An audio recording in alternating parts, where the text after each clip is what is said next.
fine Colorado morning here in, well, Colorado, obviously, right? So I was looking for dual sport, and I was thinking of getting one of those CB500Xs, right, and doing the giant loop conversion on it and stuff like that. And it'd be a very capable bike, and it's you know, and it's all good. And I'm thinking, well, I don't use a dual sport that much. Certainly my dirt riding's over, and I only want to kind of, you know, tootle in the mountains a little bit. So I just kept an eye on Craigslist, and this thing came up. What is it, Ian? Everybody's asking. Well, it's a 1997 BMW F650ST, sometimes called the Funduro.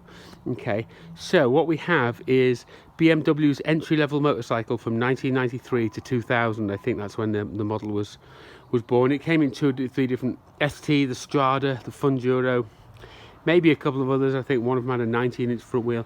Anyway, so what it is it's a Rotax engine, which is a 4-valve per cylinder 650cc engine, twin cam, with a 5-speed transmission, water-cooled engine, and then in a BMW chassis. So at the front here we've got an 18-inch front wheel, and we've got that Brembo brake that looks the same as like the F650 GS. It all looks very similar, and the rotor does as well.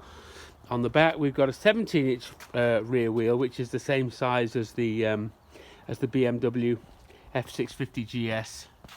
So and then I say the engine's 4-valve per cylinder. It's actually got twin spark plugs, so you see that in there. You got two of the HT leads, and you can actually see this has got those old metal plug caps, and I don't know what they're called. They're called some type of plug cap, but anyway, so I'm replacing them with NGKs for obvious reasons.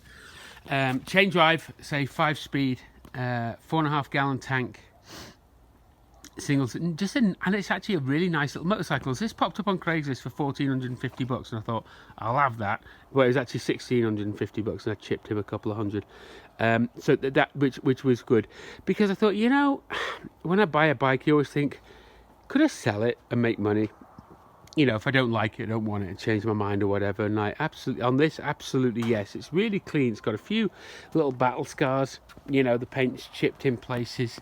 And it's got a couple of scrapes there. The handlebars are bent, as you know. The handlebars are quite bent. So if you see, the left is quite a lot lower. They're tilted, so you can't see. Look at that. The left is way lower than the right, even when I get it something like straight. So I've got to put some new bars on today. It also has, I don't know if it's an aftermarket seat, but it's obviously been recovered and regelled and quite firm, so that's nice. And it's got a givey rack and a big givey box with it as well. So again, for my money, I think I did quite well. And well, what's it like to ride? Well, it's nice to ride, actually. It's buzzy, but it's got quite a bit of get up and go. It's actually got twin carburetors on it, so there's 2 carbs lurking in there. And I don't know why you feed a single cylinder motor with 2 carbs. I'm sure it's something to do with the bore size or something like that. But it is done. The Yamaha XT600s or 650s or 660s did it. So it's nice to ride. It's a chain drive and not elastic band or shaft or anything. And conventional cloth. There you go, 14,000 miles. So anyway, when you ride it, it's a bit vibey, more through the handlebars than anything else. But and you really want to keep the revs above 3,000. It gets a bit chuggy, to use a technical term. And you do notice that the motor kind of lugs a little bit when you're below that revs. Even it doesn't matter which gear in, but 3,000 RPM is really the go zone. And I've had it up to about 90 mile an hour, which is nice. So talking about the CB500X, I rode one of them the other week, and this has a very similar feel. It's a tiny bit heavier, and I think it carries the weight a little bit higher, but it's virtually exactly the same horsepower, 48 horsepower. So yeah, so the 18-inch front wheel and just regular telescopic forks, single headlight, conventional set of analog gauges, oil in frame. Okay, so the oil is kept in the frame, and there's the dipstick there. So one of the traits of these is the head bearings can get can have issues, because the frame heats up and evaporates, dries out the grease. So that's an issue. Not an issue with this model, but when I change the bars, I will drop the yokes slightly and just grease up the bearings. I've also got, I try not to throw a load of money on bikes when I just bought them, but I do have some fork gaiters on order, some fork boots. I do have the plug caps, and I've actually bought a used rear wheel. So my opinion is this, you know, you don't go dancing in your football shoes, right? So when people say you got 50-50 tyres or 80-20 tyres, or they're great off-road but they're not good on the road, or, you know, really, honestly, I've done this in the past. Buy a spare set of wheels and put full dirt tyres and keep your road tyres on your road wheels, and that's what I do. I managed to find a rear on eBay for, like, including shipping, was about $95.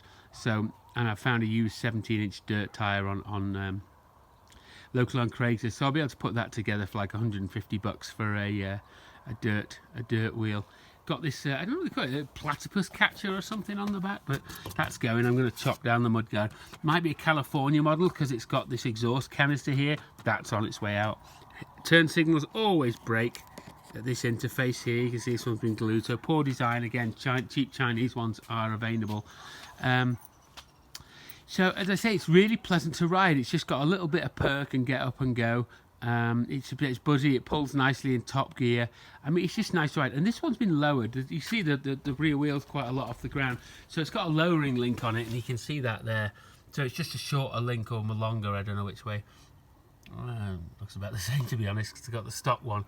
And it's got, so it's lower. And actually, I don't mind it lower. I really don't. It's actually, I'm 5'9", and it fits me quite well. But what I noticed on these, right, is you can lower the foot pegs really easily, because look, they're just bolted on here and here, so you could just put a plate in there and just drop them down an inch or two and bolt them. So if you do want to do the foot pegs, you can do that. The foot pegs come with rubbers on them, and you can unbolt them, and then they're metal. So I've done that. Little oil filter lives behind there.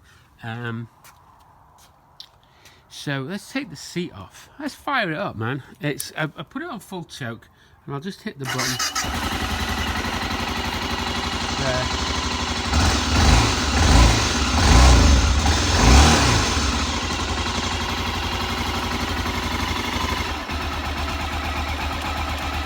So you can hear that tick. Maybe you can't. You hear that now. I just heard that tick. That's the cam chain. And I read something about cam chains on these. It's probably got an automatic tensioner. It goes away when it gets warm, but I might see if I can adjust that in a little bit. A little bit of damping adjustment, or was it preload adjustment? Oh no, it's just preload. So all the preload does, kids, is move the spring up and down. So you don't change just the shock rate, you change the ride height. So a little bit of preload there. Really fucking annoying thing on this fucking thing is that when you put the side stand down, it's got a cut-out switch on it right there. And so with the side stand down, the engine doesn't run, which means you can't run it, you can't fire it up when it's on the side stand, which is really stupid. So that's going to get shorted out. What else? Let's whip the seat off of this. Well, I mean, it's a pretty normal motorbike, really. So single cylinder, you know, the gas tank. This is a faux tank, but the gas tank is under there. And I did want to have one of these about 10 years ago. And I'm just going to put the phone down. Just got the screen replaced on the phone. Cost me $100 odd. It's really irritating. And my kid's just broken the fucking refrigerator as well, which is even more irritating. This seat looks like the stock BMW seat's been recovered, but man, is that heavy. That seat's got to be like 20 odd pounds if there's some weight loss. You could do it right there. There's your twin carbs. Here's your airbox, there's your toolkit, rectifier regulator, which I believe can overheat and have problems. But again, you know, I think used ones, not used Chinese ones, are available. So, you know, there's some tuning you can do on these. It's got that great big exhaust. I'm told you can get the baffle out, so I might have a go at getting the baffle out of that bad boy. But look at the size of that. I mean, it's big. Right, so somebody called Dominator makes a pipe, and it's going to just free up a bit of noise, maybe a couple of horsepower, but also get rid of, like, you know, probably 5, 6, 7 pounds of weight. Also in the airbox, there's an air filter in here somewhere, and there's a side snorkel. That's it right there. See that right there? And if you pull that off, it makes a bit more noise and gets air in a bit quicker. And you can also get a piece of 1-inch copper pipe and make some holes in here, get a bit more air into it. And you can get a Dynajet kit as well. So you can do a few things just to pick it up a little bit. And it might release, like I said, you know, maybe half a dozen horsepower, if that. But it might give you a bit better throttle response. I don't know what fuel consumption would be affected like. So what I said, I mean, you know, you go on F650 the chain gang, or so F650.com the chain gang. There's plenty of info on these. It's drying up because this is actually 22 years old, and they last rolled off the production line 20 years ago. So if you go an adventure rider, you know, there's like threads for every possible type of dual sport single cylinder dirt bike out there. But there's a tiny, you know, some with thousands of pages, and this one is absolutely tiny. So can't get the seat on, hang on. Expensive refurb phone. I have to say, I think Apple phones are overrated, by the way. Fucking hell, they're so expensive. And then AT&T, they're awful out in Colorado. So what am I going to do to this? Well, again, I don't want to throw too much money at it, but I've got a spare back wheel, and I'll see if I can source a decent cheap front one. I'm going to put some straight handlebars, some fork boots, some hand guards on there. I might try and find a bigger belly pan. It's got this stock kind of belly pan, but it's just plastic. I'm not going to say it's more for show, but a good hard whack and that would break. But I don't do a lot of hard off-roading, actually, so, you know, it's mainly fire road. So really, like I say, I'm not going to put the original links back in. I'm going to keep it this low because I just kind of like it. I'm going to upgrade the headlight bulb to one of those white neon ones at high intensity or something like that. I'll probably leave the turn signals until they die by themselves. I might, there was some cheap racks, rack mounts showed up on eBay, so I'll keep an eye on those because they're on auction.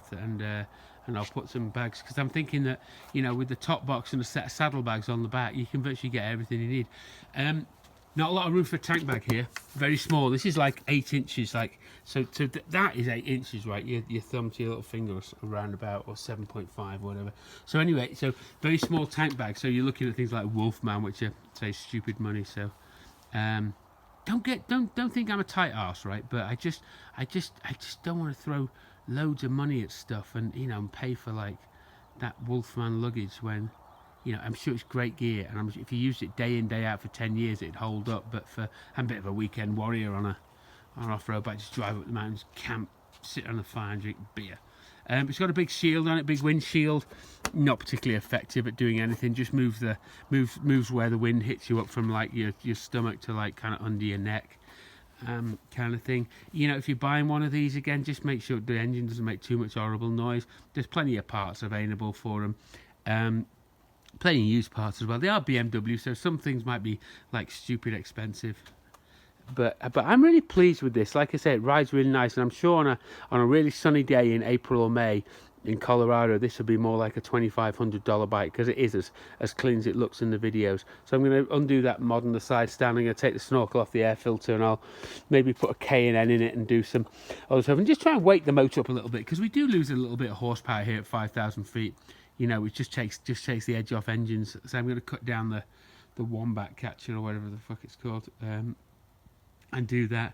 And then I'm going to ride it, and I'll keep it until something better comes along. But I'm looking at it thinking, like I said, you know, honestly, my camping weekends up in the mountains on the dirt roads are like probably less than 5 weekends a year. We go to Pikes Peak Hill Climb, but that's, you know, it's tarmac all the way, right? So I don't really need an off-road bike, and I think it would make a reasonable tool. Are there better things out there? Absolutely there are.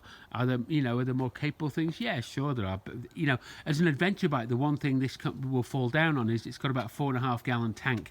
So I read that we're doing about 40 to the gallon. The way I ride will probably be more like 40, 45. But even still, on a 4.5 gallon tank, you're looking at 200 miles max. So if you do want to carry more fuel, looking at rotor packs or a bladder or something like that. The one I had about 10 years ago had a couple of things. It had a massive tank, and you couldn't run the shroud on it, but it had this enormous, like 7.5 gallon tank. And that's fine, it'd extend your range, but you'd also make it a lot more top heavy. So I'm kind of fine with that as it is. And then it also had a knobbly on the front and just made it drive really, really horribly. I'm suspecting that head bearings were shot on that thing. Anyway, so I'm expecting to spend $200 or $300 on this, just on a few odds and ends. Got to change the oil, change the coolant. Like I said, remove that canister, air filter, and I might look into a pipe. But again, I don't want to throw a load of money on it. If I could find a $100 front wheel, that would be what I'd buy next, for a nice set of dirt tires. And you can put like Kendas or 606s or MT20s or those, those big blocks or whatever. There's plenty of dirt tires out there. But actually, no, not the big blocks, because I go for pure dirt, not for not for one that's a 50/50. So what would you pay for one of these? Well, like I say, I was good enough to get this for 1,450, and I think it was about 500 or 600 less than it would go on an average day, and maybe 1,000 less than it would go for on a good day. Again, what to look for? All the usual. You know, just make sure it's straight, it's not all beat up, make sure all the electrics work. Again, there's a lot of stuff on the internet about these. I've read stuff about regulator rectifiers, I've read stuff about starters, I've read stuff about, oh, make sure it's not dripping because there's the oil sump plug is something that can be tightened, that only needs to be really loosely tightened, if that's not an oxymoron. But if you over tighten it, it will cause it to drip. And I did see a tiny drip of coolant out of this morning, but I don't know why. Probably also needs a new chain and sprockets on this one. I did clean it and tighten it up, which made the back wheel rotate a lot better. So again, from 93 to 00, you know, if you paid £1,000 for one of these, you'd be in good shape. That'd be nice. If you paid 2,500, you're about there or thereabouts. I don't think they're ever.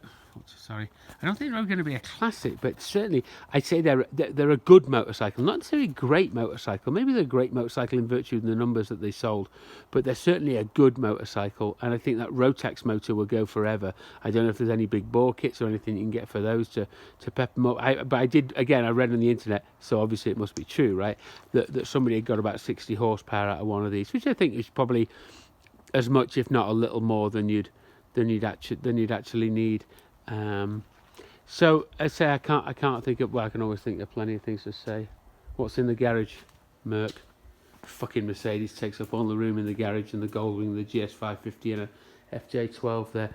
So I've had an FJ12, say 30 years ago, really, since I bought my first FJ12. Can you imagine that? 30 years. There it is, right there, underneath the German helmet, underneath the stealth fighter bomber. Yeah, God's truth, I just don't have enough room. So I said I'm going to change the fork oil as well, but I don't know where. But anyway, that's it. So like I said, I think if you bought one of these, it's pretty low tech. It's a good bike. You can't go wrong unless you buy a real pig.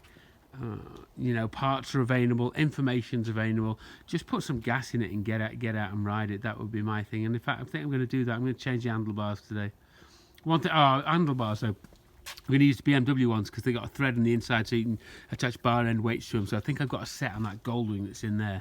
So I'm probably going to rip them off that and put those on, because I would like to retain those weights, because that will give it a better, a little bit less vibration. But it doesn't vibrate too much, and if it does, you know, say make sure you change lube, make sure you change type, make sure your wheels are aligned. You know, make sure your air filter's clean, make sure you've got good plugs in it, all that sort of stuff that will just help smooth it out a little bit. At the end of the day, it is a single cylinder motorcycle, and it's always going to do that, but I think there are steps you can take to make sure it runs a little bit smoother, and I will bang a set of plugs in this as well. Anyway, so beautiful Colorado morning. Had a load of elk out there last night, some big old boys as well, which was nice to see. So anyway, yeah, pleased with this one. The other Dakar I run to about 62,000 miles, and then I got rid of it. The water pump had started leaking. I'd had my money's worth out of it, and I must say I was tired or bored of it, but it was also broken in lots of places, held together by tape and tie wraps, and just kind of good luck really, because it had taken quite a beating, and I got $1,800 for it, which and threw in the spare wheels. I was happy with that. Like I say, more than got my money's worth out of that.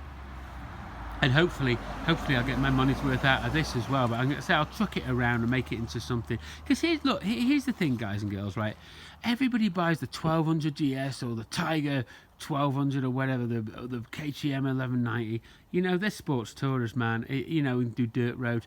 Unless you're going away for like 3 months and take an inordinate amount of gear with you. I'm all of the theory that less is more, because you can fit a top box and a pair of saddlebags on this, and a little tank bag, and maybe a front fender bag for your tire tools. And what else do you need? You know, if you need a bigger bike, take less gear. Buy some smaller gear. You know, you don't buy the fancy MSR. Here, don't buy the freaking fancy MSR liquid gas stoves, right? You know, that are all like, you have to fuck around. When you buy these things, right? Hang on. get these things off of eBay for like $8 and then they strap into a canister. Do you have to take the canisters? Yes, you do.